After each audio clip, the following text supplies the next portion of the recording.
Feminism, the realm where real evidence and research are just obstacles to inhibit you from reaffirming your initial prejudices about how you're the victim.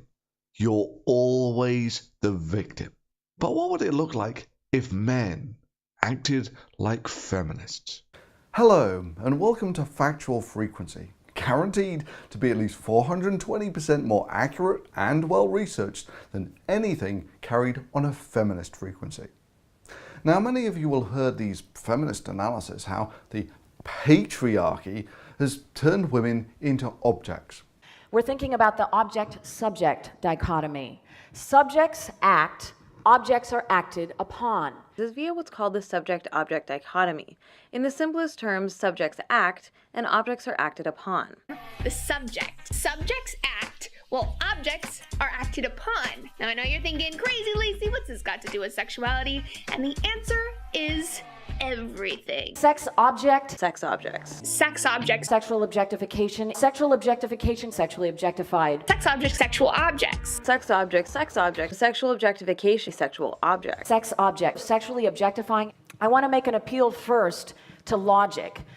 When we're talking about sex objects, sexual objectification. Sex objects. Since these women are just objects. Sex object, when you sexual objectification. Sex object. Everything is sexist, everything is racist, everything is homophobic, and you have to point it all out. Sex objects. Sex objects. Sexual objectification. Sex objects. And sexually objectifying. Sex objects. Sexual object. Sex object, be sex objects. Sexual objectification contributes to a culture where sexual violence isn't taken seriously. So we go into parties and we know where we are in the pretty girl pecking order, and when another woman is valued for being a sex object, it actually makes us feel bad about ourselves. This is the essence of what sexual objectification means. This is some bullshit. Everyone should be pissed that this is so normal. This is, of course, just a massive smokescreen to hide the fact that really it's feminist theory that's trying to hide the fact that it's turning men into objects. And once they've been turned into objects, violence against those objects becomes intrinsically permissible. Now, one of the things that women just cannot stand is to see people criticizing the media of their girls' club. So it's not going to be a surprise to see a bunch of feminists throwing what can only be described as big girl temper tantrums, simply because they don't like the authority of their privilege being challenged. I mean, don't they understand that it's possible to both enjoy a piece of work while still being critical of its more problematic aspects? And remember, just like with any feminist analysis, the more you disagree with what I say here, the more that just proves how correct I am and the need for me to say it. Indeed, let me go further to say that the word disagree sounds way too childish here. This is abuse, plain and simple, and abuse should not be tolerated.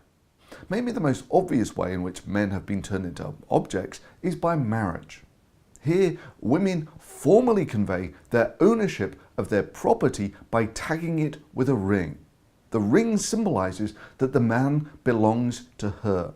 You see, it turns out that marriage, just like feminism, is a social construct, one that is deeply harmful to men in that it portrays men as a resource which women, by virtue of the privilege of their gender, may choose the ownership of.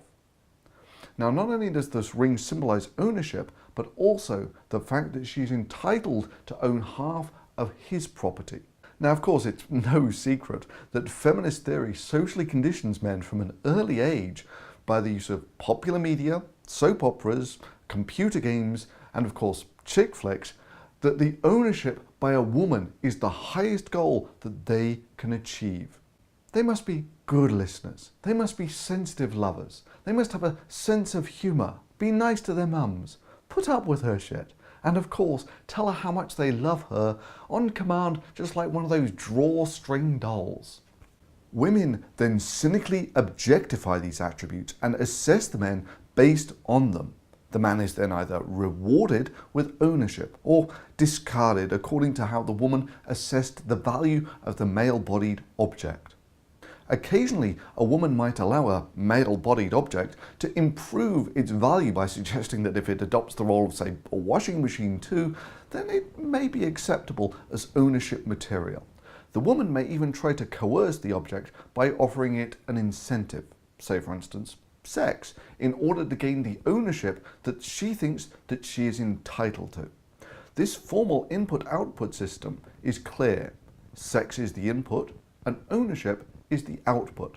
The women are objectifying the men here in a way that they would objectify kitchen tiles. That is, if they are laid right once, then they can be walked all over for years. Yes, women are literally treating men like objects. They are completely interchangeable and can be replaced when they are worn out. 3/4 of Japanese household budgets are controlled by women. And making matters worse for the men is the fact that the average amount of their pocket money has halved since the early 1990s. Now, many a chick flick will package this sexism under the title of romance to make it comfortably consumable. Like somehow calling it romance will make it somehow less sexist. But there's nothing laudable about trying to minimize and justify this systematic objectification of men.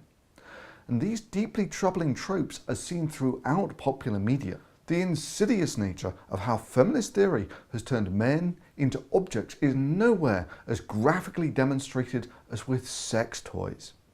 Here, women have literally replaced men with the disembodied sexual organ of a man. I've identified a list of criteria that are necessary for objectification, including instrumentality, commodification, Interchangeability, violability, and disposability. Since instrumentality is a core component of objectification, let's begin there. I use instrumentality to mean when a woman uses a man for a tool or as a prop for the woman's own purposes. So every time a woman asks a man to help her for something, say for instance heavy lifting, she is in fact using him as an instrument.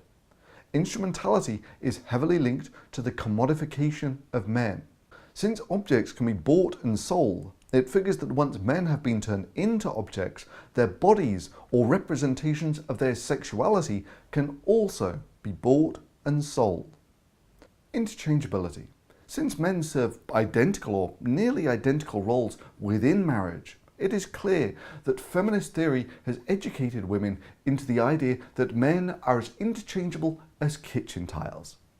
Since these men are just objects, their value to the woman is measured entirely in terms of what they can give to the woman. And since these men are just objects, there's no reason for the woman to have any emotional engagement with them at all.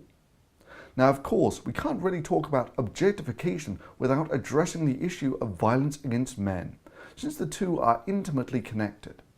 Once a person has been reduced to the status of objecthood, violence against that object becomes intrinsically permitted. Once a person is reduced to the status of objecthood, violence against that object becomes intrinsically permitted.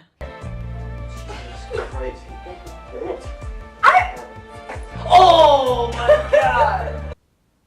This highlights two other insidious aspects of male objectification. The dehumanization caused by objectification inevitably leads us to the concept of disposability.